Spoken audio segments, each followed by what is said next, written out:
If you gaze long into an abyss, the abyss also gazes into you. Friedrich Nietzsche.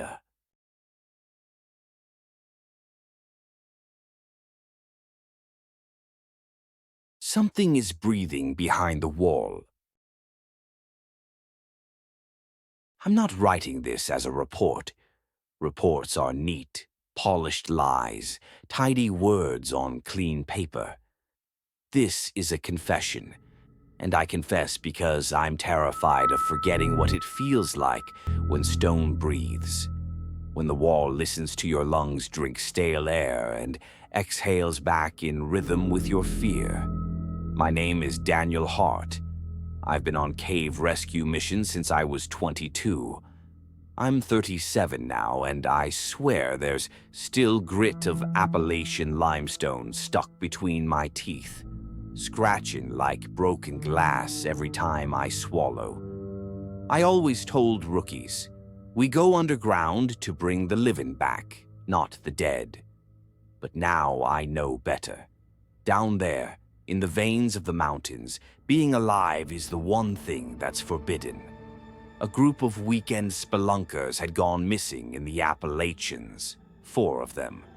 A brother and sister named Rowan, their friend Mitch, and a boy with a crooked smile named Ellis. They'd heard rumors about a brand new tunnel opened up after a small quake loosened the limestone. A breathing passage, people called it, cold air sighing out of the dark. And if air flows, there's space beyond. They went in chasing that breath. They never came out. So we went in after them, 5 of us. I was the team lead. Glenn was our old-timer, the kind of man whose calloused hands you trust when you're hanging 40 feet up in a chimney. Leah, our medic, had a sensitivity to sound that bordered on supernatural. She could pick out the smallest echo like it was a scream. Paul was the rookie, big shoulders, fresh-faced hope still clinging to him, believing rock is just rock. And Zachary, our cartographer, the guy who could draw a map from memory, even if you took away his compass and his headlamp. If I drift into protocol, forgive me. Protocol is for the living. This is for those who will never walk back into daylight. We hit the trailhead at 5:30 a.m. The morning outside the cave was damp, Appalachian spring thick in the air, honeysuckle hanging heavy near the ridgeline. A few bees worked lazily in the grass, their buzzing fading the deeper we hiked into the tree line.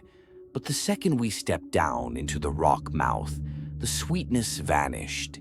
Inside, the air smelled like wet chalk and old coins, limestone and iron, the kind of smell that coats your tongue and never leaves.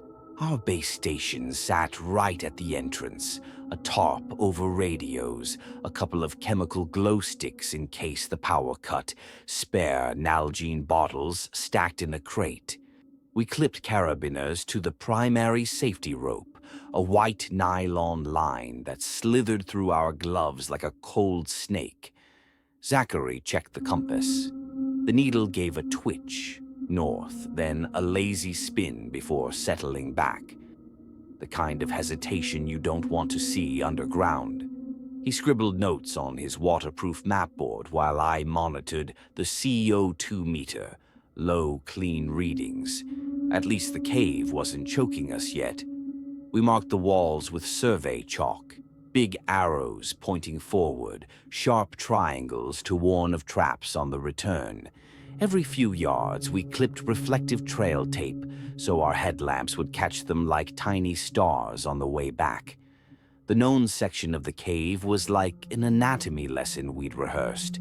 First came the flute, a long, narrow gallery where sound whistled through the cracks. Then the elbow, a sharp bend slick with clay.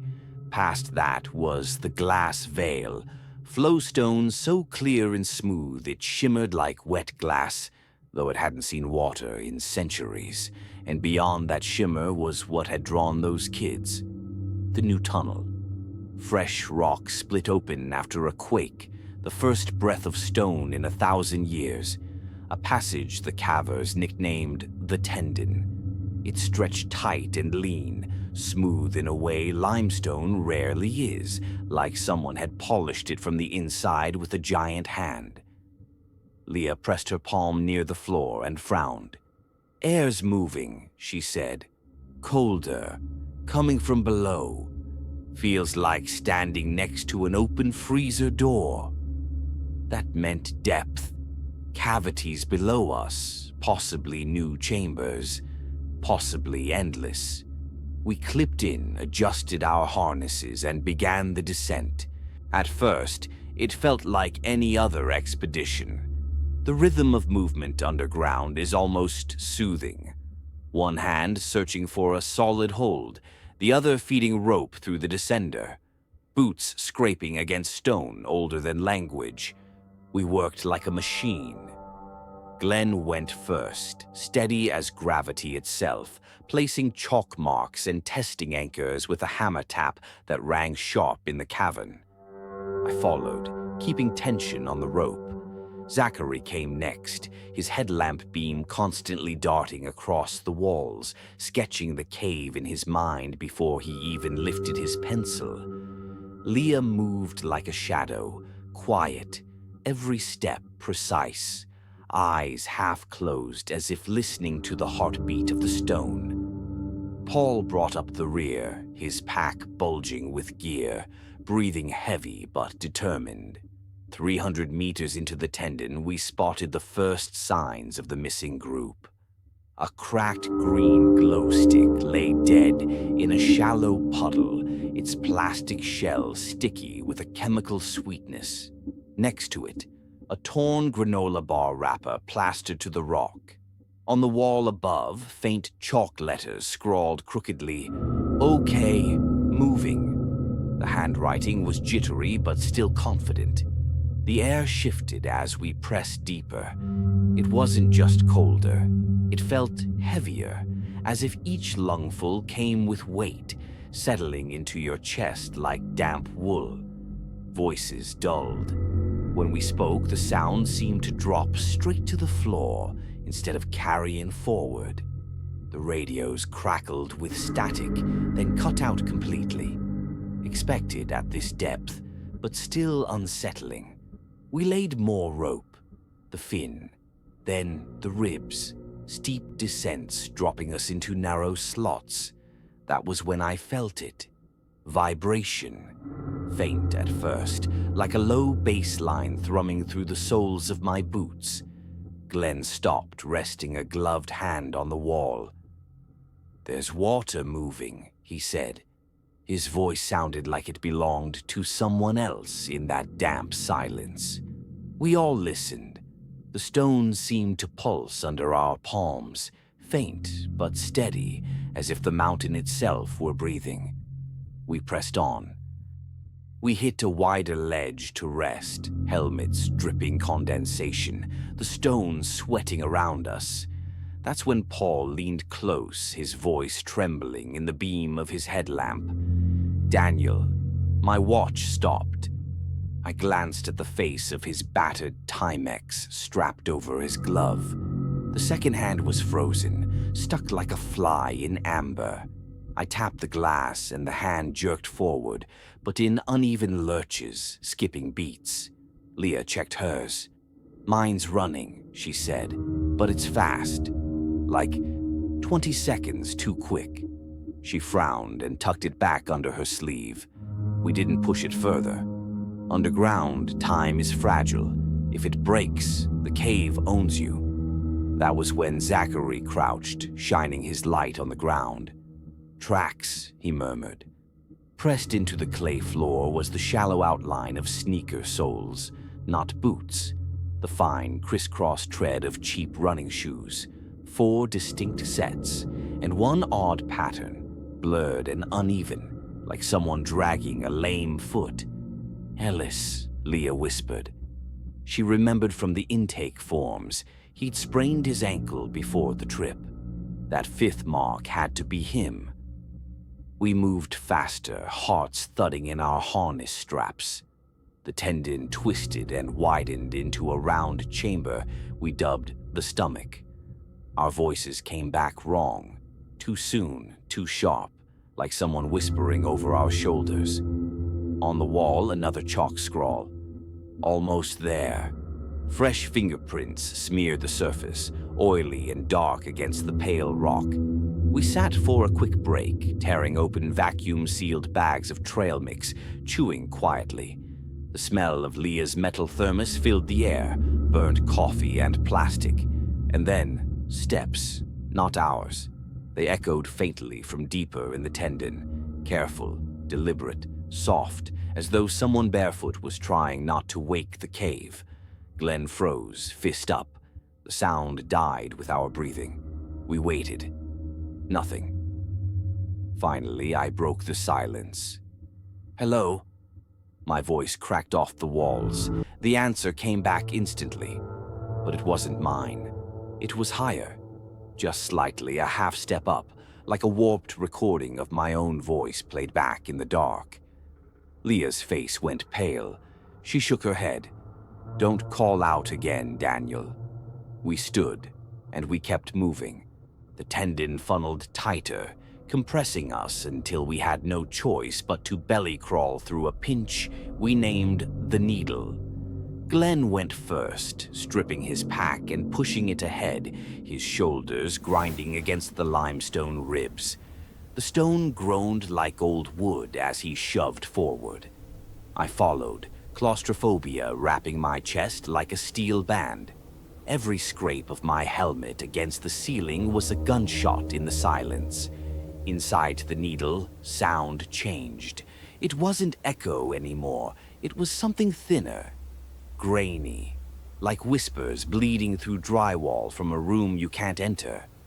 I heard them, sand spilling across glass, the faint laugh of a child, high-pitched, bubbling up like static.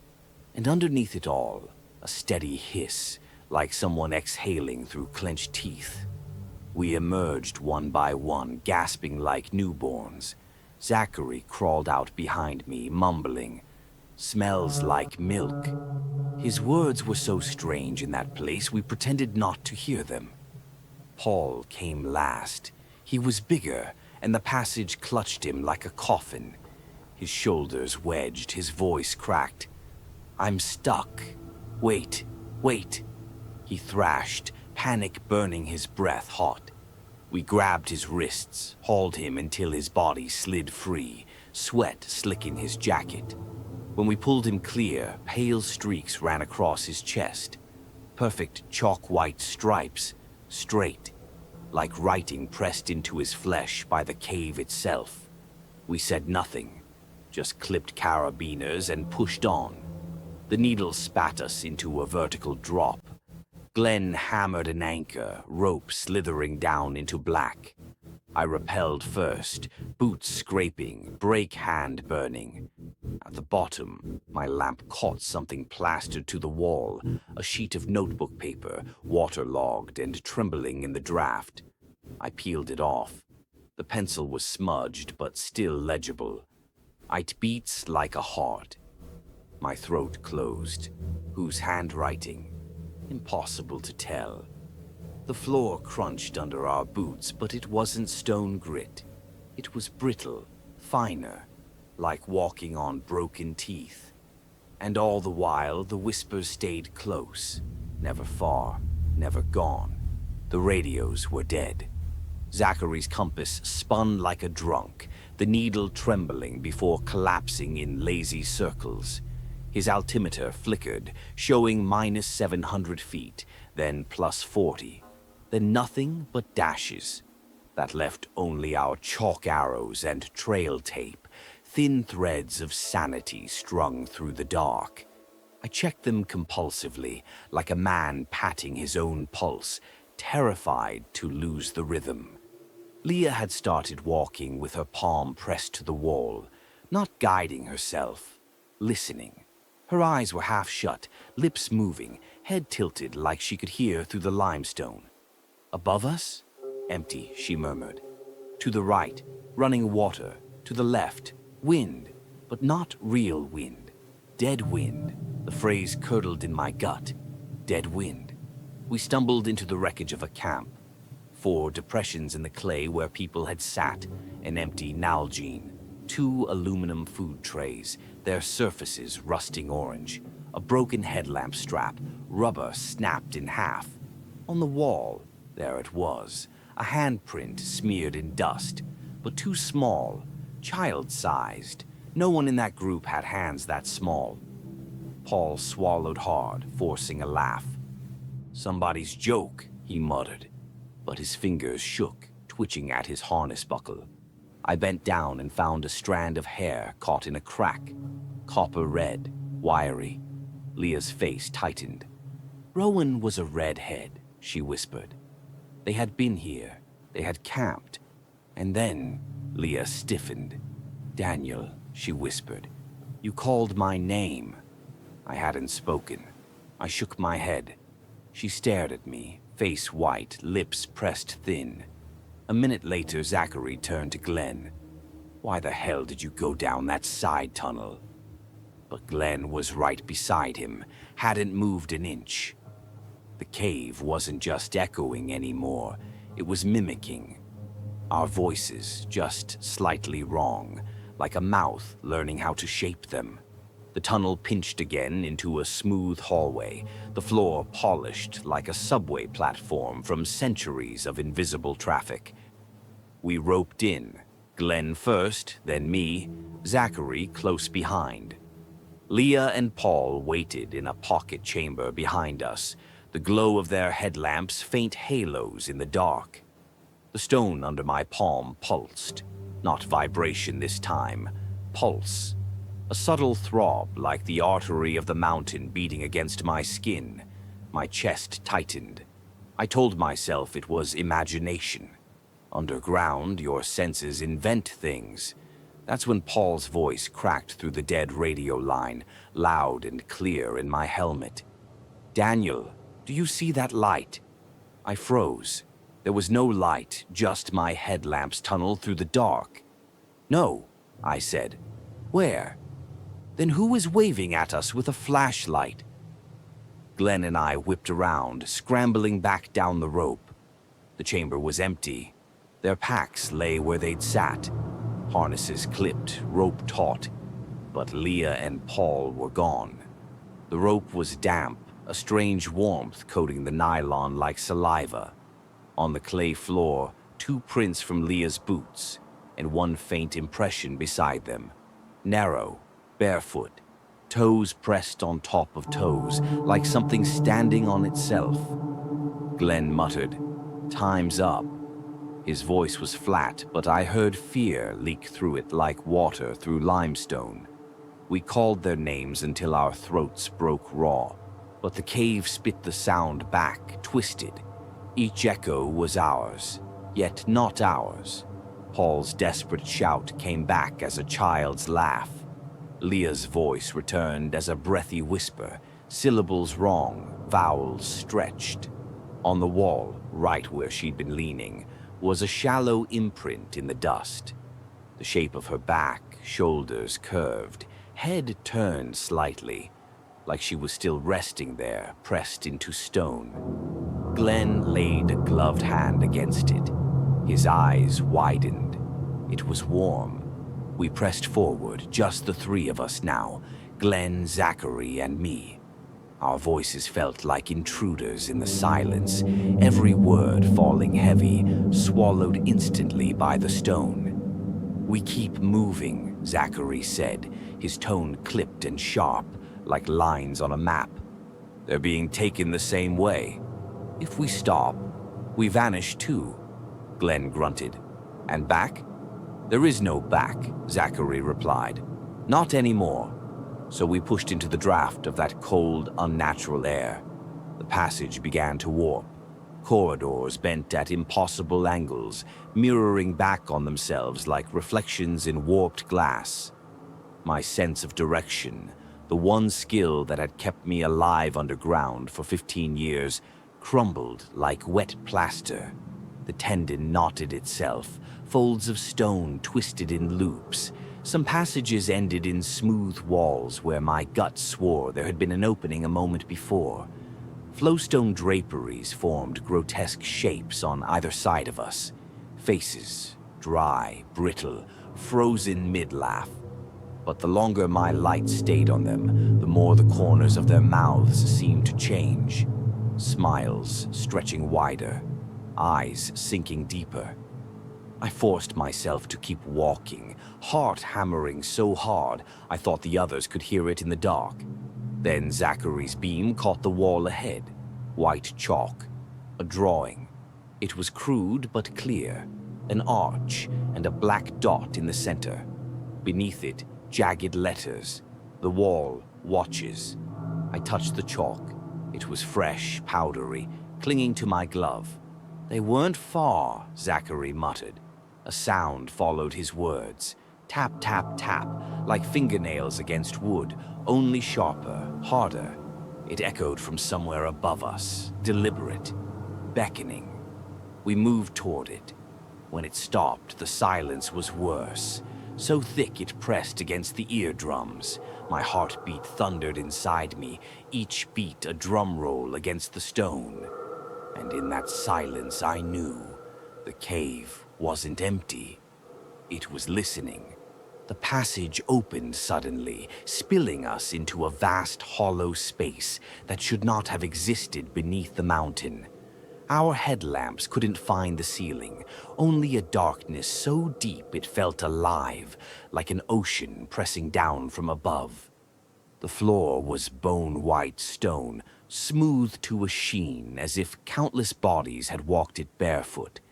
It stretched toward a bulging wall at the far end, a wall that seemed to rise and fall in slow rhythm, like the chest of something immense asleep. And then I saw it. Not a trick of shadow, not pareidolia, but a face. At first, my mind resisted, tried to file it away as coincidence. Cracks forming sockets, ridges falling into the suggestion of lips. But the longer my beam lingered, the less it looked like chance. Two cavernous hollows stared back at us, eyes that drank light without reflecting. A thin groove stretched into the unmistakable curve of a mouth. The mouth moved, barely, just enough for me to see stone parting, like lips working around words. The chamber exhaled. The draft swept over us cold and heavy, carrying the copper tang of old blood. Glenn stepped closer, raising his headlamp. His voice was a rasp. "Don't stare too long." But I couldn't look away. None of us could. The longer I stared, the more the features shifted, not random, but responsive. The face wasn't static. It was watching us watch it. A faint squeak broke the stillness, like the whimper of a trapped animal. I spun and spotted something lying in the dust near the wall. A helmet, its head strap torn, the plastic still faintly warm under my gloves. The name scratched into the webbing was clear. Mitch. "They were here," Zachary whispered. I wanted to say they still are, but my throat wouldn't move. Because in that moment the mouth on the wall stretched wider, and the chamber itself seemed to inhale. The mouth opened wider, stone lips peeling apart with the sound of rock grinding against rock. Shadows bent inside it, too dark, too deep, as though the cave had no end but hunger. And then came the voice. Not through the air, through us, straight into our heads. Raw thought poured into bone. The words were heavy, like slabs of stone sliding into place. "Returned." Glenn's face twisted. His eyes shone wet in the beam of his lamp. This was a man who hadn't cried at funerals, whose veins were lined with grit. But here the sound broke him. "Returned who?" His voice cracked, echoing in the chamber like a child's plea. The walls seemed to tense, its features rippling in the lamplight. "Those who went, those who come, those we need." Zachary grabbed my arm. His voice was iron, steady, but his hand shook. Daniel, we have to leave now. But my legs wouldn't obey. The stone beneath my boots had softened just enough to cling. I felt it hold me, as if the mountain itself didn't want to let go. Glenn tore forward, roaring, swinging his piton hammer like a weapon. He struck the wall where the mouth had opened. The stone yielded, not shattering, but parting like wet clay. Glenn's arm vanished to the elbow, then his shoulder. His scream knifed through me as his body sank into the surface, swallowed like bread into water. His piton clattered to the ground. The wall smoothed over, leaving only 2 faint new ridges curving beside the mouth, creases like laugh lines as though the face had learned to smile. 1. Zachary bolted, but the floor beneath him erupted. From cracks in the limestone sprouted jagged growths, stalagmites twisting like fingers. They coiled around his legs, his waist, pulling gently, tenderly, as if the cave were hugging him. He hurled his clipboard, the waterproof mapboard clattering against the stone as his lamp swung wildly. "Run!" he screamed at me, before his mouth was muffled by the wall itself. He dissolved into it, folded like paper pressed flat. 2. I staggered back, choking on air that wasn't air, lungs collapsing as if the mountain had decided I didn't deserve breath. The face leaned closer, or maybe the chamber tilted me toward it. My ears rang with whispers layered thick, voices of Leah, Paul, Glenn, Zachary, and the missing 4. But all of them spoke as one. "You remain. Go. Carry us outside." My chest burned, my eyes blurred, and for the first time I understood. The cave didn't just want us, it wanted through us. I couldn't breathe. My lungs were 2 fists clenching tighter with every second, air trapped somewhere between my teeth and the stone's will. The face filled my world, its eyes hollows, swallowing the beams of my headlamp, its mouth a wound in the earth. And then came the command, not spoken, but pressed into the marrow of my bones. Leave. Carry us. Speak for us.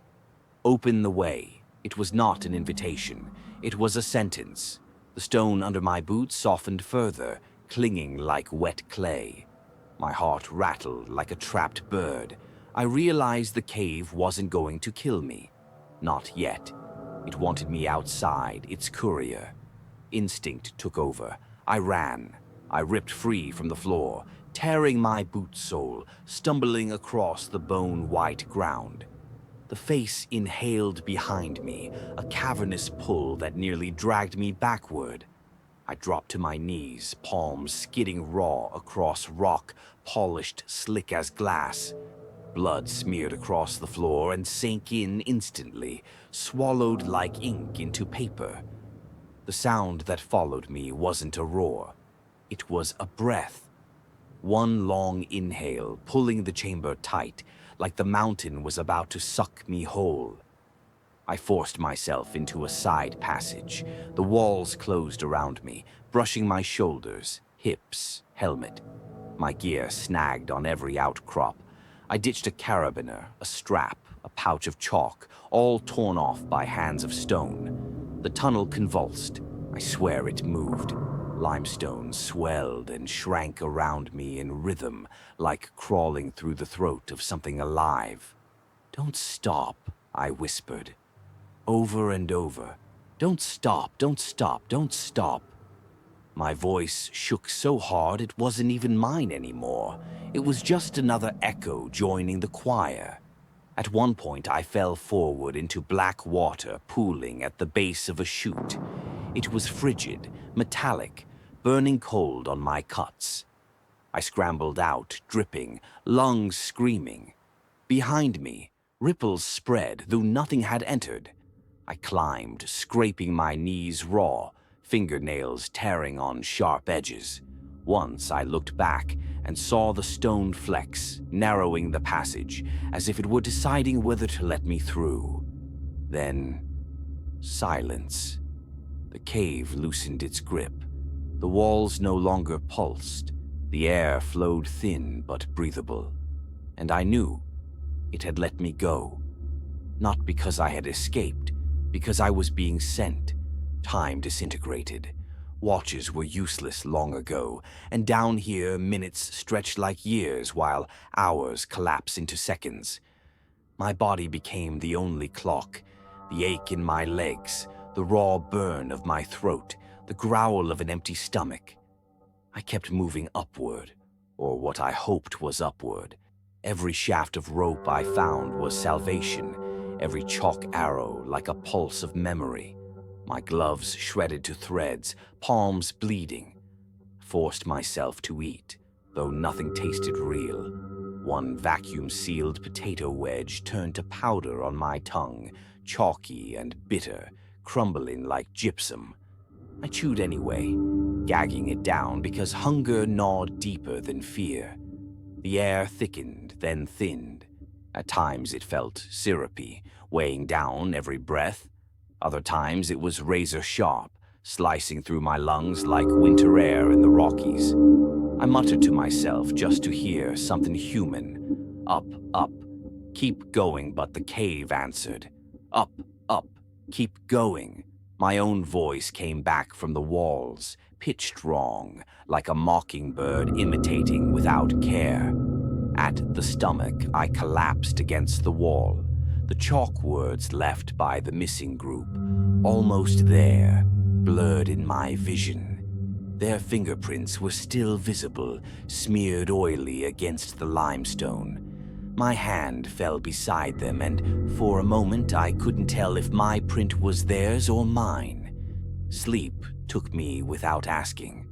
I dreamed of fingers brushing my hair, gentle, almost kind. I woke gasping, the imprint of a small palm pressed in the dust beside me. On the ribs, I slipped. The rope caught, but I swung, spinning like a broken pendulum. My headlamp beam spilled into the abyss below. For half a heartbeat, I swore I saw the surface of black water, rippling, though nothing had disturbed it. And then a sound rose from the pit, faint but sharp. One word. More. My scream echoed, but it wasn't alone. Something else screamed with me, layered and thin, like dozens of throats shrieking from inside the stone.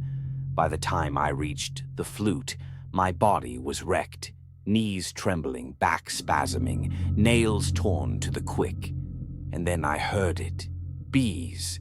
The sound of bees humming near the entrance. The sweetest sound in the world, but it was wrong. Too steady, too uniform, like the tone of a tuning fork.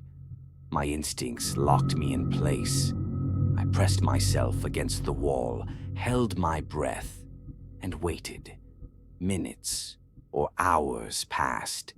Finally, the buzz wavered, cracked, became real. Actual bees. Only then did I crawl toward daylight. I don't remember the final crawl. My body moved without me, dragging itself through the jagged throat of the mountain until the dark began to thin. At first, I thought it was another hallucination. The pale glow ahead, nothing more than the cave's cruel trick. But then the air changed. It carried warmth. It carried the smell of pine needles, wet soil, and spring wind. Daylight. I tumbled out of the cave mouth like an animal birthed wrong, hitting the mossy ground, gulping air so fast it scalded my lungs. My headlamp still burned, a useless star against the sun. Voices crashed over me. "He's alive," someone shouted. "Only one. Where are the others?" another voice demanded. Hands reached for me, but I screamed. The cave had taught me. Touch meant stone. Touch meant being claimed. I kicked, clawed, begged them not to pull me back in. They wrapped me in a silver emergency blanket, its crinkling loud as gunfire in my ears. I shook so hard it sounded like the foil itself was screaming. They pressed a water bottle to my lips. The taste, God, sunlight in liquid form, clean, alive. I wept, choking as it spilled down my chin. Later, in the hospital, they told me 3 days had passed since our descent. My skin was carved with scratches that didn't look random. They curved, intersected, almost like letters. Nurses whispered they looked like words, though none could read them. I told the investigators where to find our route, the markers, the pythons, the side passages. They went in. They found chalk arrows, rope, Paul's broken carabiner. But when they reached the chamber I described, the one with the face, there was nothing. Just smooth wall, blank and harmless. Only one detail stood out. A thin scratch at eye level, shallow as a hairline fracture. If you stared too long, it bent into a curve. A smile. I live now in a house with thin walls. I chose it that way. Drywall and wood can't hold secrets like stone does. Still, the nights betray me.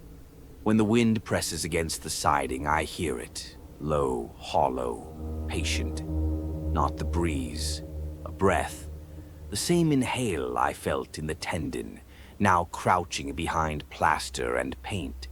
Sometimes I wake to the creak of joists, wood bending as if something heavy has leaned its weight against the walls. I tiptoe through the rooms, ear pressed to sheetrock, heart pounding. And there it is, a hush of voices, almost familiar.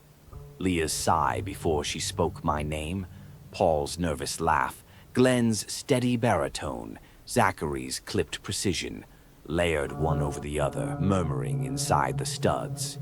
I answer them. I whisper, "Not yet. I'm not coming back yet."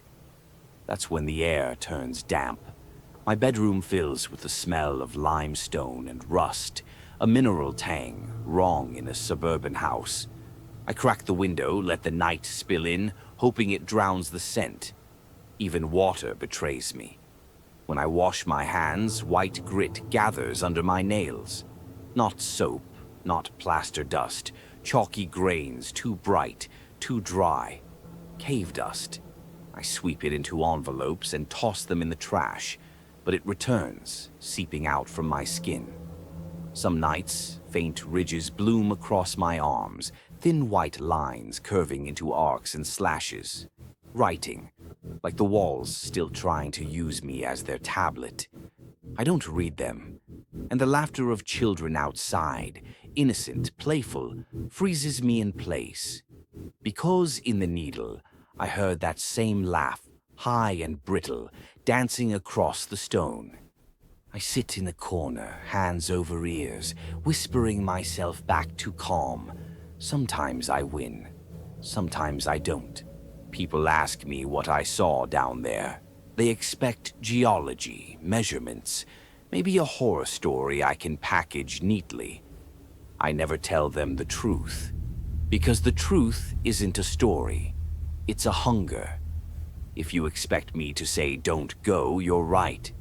But it's not the kind of warning that saves anyone, because down there isn't just a place. It's an invitation, a whisper in the bloodstream that says, "There's more. Come see." And if you hear that whisper, you'll follow it. When you do, mark your path well. Chalk arrows, reflective tape, spare glow sticks. Mark them every 20 feet. Even then, it won't matter. The cave doesn't lose you by accident. It loses you on purpose. And remember, sometimes light isn't safety. Sometimes it's bait. If you see a glow ahead, if you hear your name spoken gently, sweetly, don't answer. Don't look. Walk into the dark. If the wall stares back at you, don't let your gaze linger. The longer you look, the more it learns. If the stone softens underfoot, don't move. Don't breathe. Pretend you're already part of it. Sometimes stillness is the only thing that convinces it to pass you by. And if you survive, don't become a guide. Don't tell others how beautiful it was. Don't describe the shimmer of flowstone, the smoothness of bone-white floors, the way silence there feels like eternity. Because beauty is the trap. Beauty is how it lures new voices into its lungs. Why did it let me go? Maybe it needed me out here to carry its breath above ground. Maybe I'm still inside, and this life I walk through is nothing more than stone dreaming me. But I know this. Walls listen. In the middle of the night, when the house exhales, I press my hand against the drywall. It's always warm, not wood warm, not house warm, skin warm. And I realize I never escaped, because the wall smiles when I close my eyes.